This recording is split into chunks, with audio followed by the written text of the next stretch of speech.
কি করবো ভাই, দেখেন কি অবস্থা হয়েছে। দুদিন আগে লাগাইছি শশার গাছ, দুদিন পরে খেতে হয় দেখি খালি জ্বালাইছে সিম গাছ।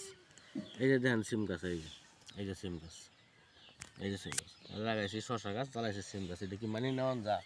হ্যাঁ, হাজার হাজার চারা জ্বালাই গেছে। কীভাবে সম্ভব হইল কোন তো দেখি। লাগাইলাম শশা গাছ, জ্বালাই গেল সিম গাছ।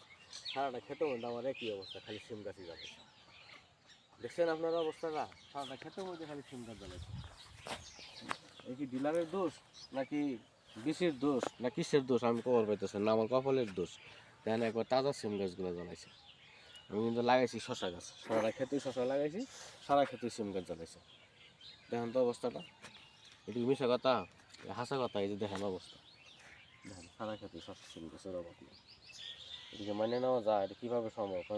ডিলারের ধর্ম না কারে কি যায় কমো?